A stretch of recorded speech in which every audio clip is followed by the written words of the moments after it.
Bang nih, masalah ternyata setan sanggup membuat ayat semisal Al-Quran. Abang pernah dengar tantangan orang Islam yang mengatakan jikalau kamu mampu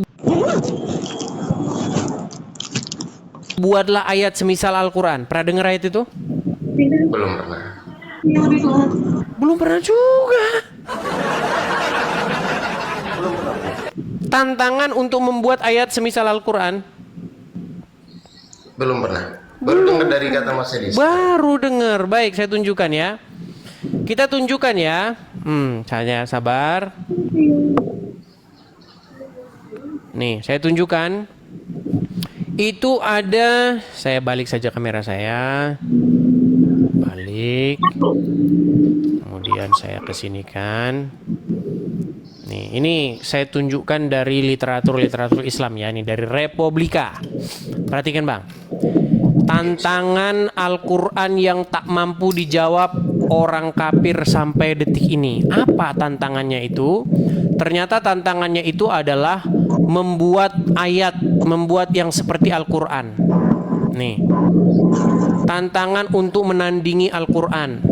Nih, ayat-ayatnya di mana saja nih? Katakanlah, sesungguhnya jika manusia dan jin berkumpul untuk membuat yang serupa dengan Al-Quran ini, mereka tidak akan dapat membuat yang serupa dengannya, sekalipun mereka membantu satu sama lain.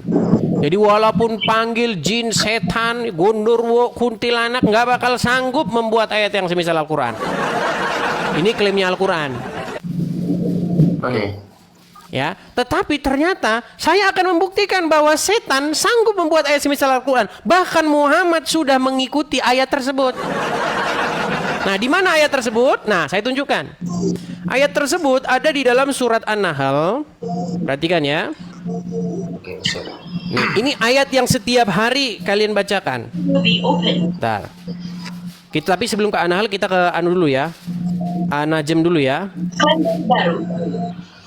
Kita ke An-Najm dulu. Sabar ya teman-teman ya. Aduh, kita ini belum terorganisir ini, masih. Oke, sabar ya. Itu ada di dalam surat Al-Hajj ayat 52 nih.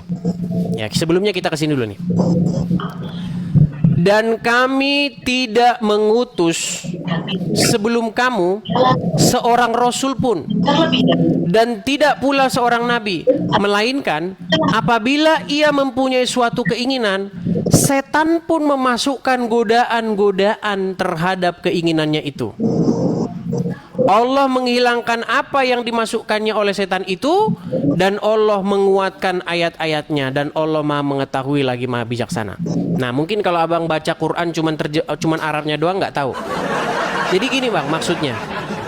Jadi ayat ini itu tentang bagaimana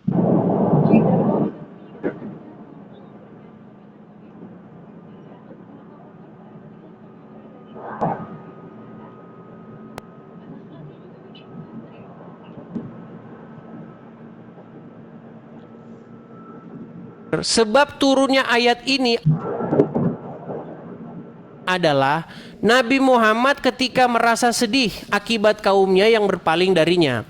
Beliau berharap andai saja tidak diturunkan kepadanya sesuatu yang menjauhkan kaumnya darinya.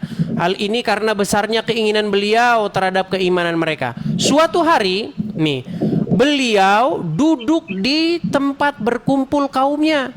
Dan ketika itu diturunkan kepadanya surat An-Najm. Lalu ia membacakan ayat-ayatnya sampai begini.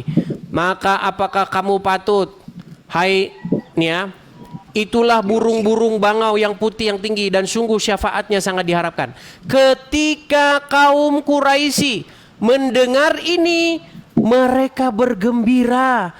Dan ketika Rasulullah bersujud pada akhir surat ini, seluruh orang beriman dan musyrik yang ada di tempat kumpulan itu ikut bersujud.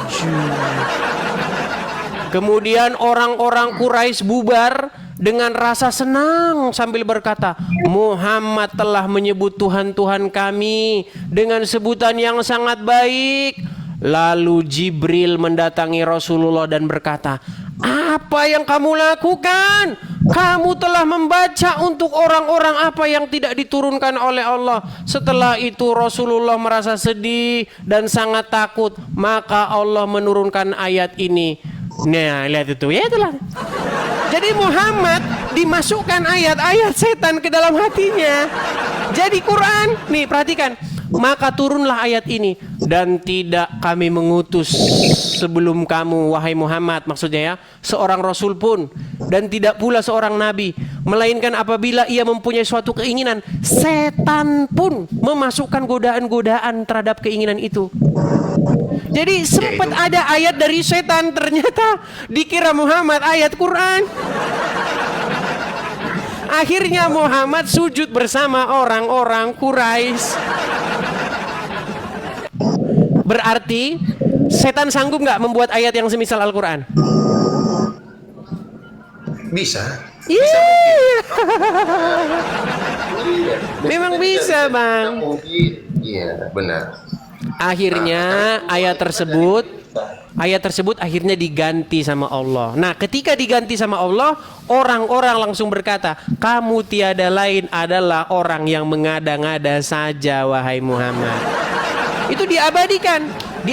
Makanya teman-teman, ketika teman-teman membaca Al-Quran, abang kalau baca Quran bilang auzubillahi minasyaitonirrajim, betul? Bukan sekedar baca Quran aja sih. Mau melakukan hal apapun, aku berlindung kepada Allah dari godaan setan yang terkutukan. Sebelum kita membaca bismillah, kita harus mengucapkan itu dulu. Apa sebabnya kalau abang tahu? Sebabnya tahu nggak apa? Apa, Bang?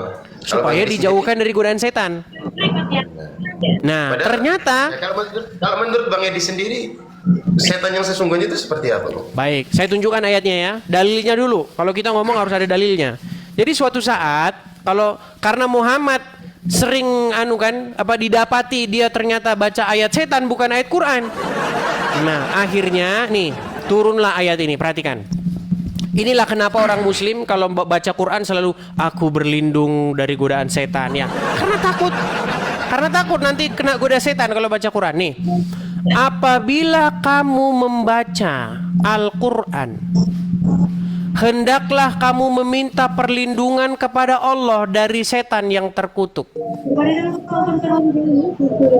Nah, terus ya, saya tunjukkan ayat selanjutnya. Sabar. Ayat 99-nya. Sesungguhnya setan itu tidak ada kekuasaannya atas orang-orang yang beriman dan bertawakal kepada Tuhannya. Sesungguhnya kekuasaan setan itu tadi ya, hanyalah atas orang-orang yang mengambilnya menjadi pemimpin dan atas orang-orang yang mempersekutukannya dengan Allah. Nanti saya tunjukkan dari ayat ini bahwa Muhammad mempersekutukan Allah. Nanti saya tunjukkan, Bang. Nah, ini pembuktiannya. Dan apabila kami letakkan suatu ayat di tempat ayat yang lain sebagai penggantinya. Ini, Bang. Ini yang tadi saya bilang ayatnya diganti, Bang. Aduh, dia macet. Macet lagi dia, teman-teman. Aduh, macet lagi dia. Ya, dia udah keluar lagi terpental. Nih ya. Dan apabila kami letakkan suatu ayat di tempat ayat yang lain sebagai penggantinya, padahal Allah lebih mengetahui apa yang diturunkannya, mereka berkata, sesungguhnya kamu adalah orang yang mengada-adakan saja. Bahkan kebanyakan mereka tiada mengetahuinya. Nih, jadi orang-orang itu sudah tahu bahwa Muhammad itu cuma ngada-ngada saja. Ya kan? Karena apa? Ternyata ayat yang kemarin diturunkan membuat orang-orang kafir itu suka sama Muhammad. Muhammad menyebut Tuhan kami. Yo, silakan yuk. Saya itu kalau ngomong selalu ada dalilnya, teman-teman. Yuk, silakan. Yang ustadz naik ke sini. Kita bahas ini. Jikalau kamu memiliki ilmu pengetahuan. Ya, ini David ngajukan naik lagi. Besok lagi aja, Bang, karena kita sudah mengajukan permintaan naik, tapi Anda lagi nih, gimana? Coba sekali lagi ya, terakhir nih. Kalau masih macet-macet lagi,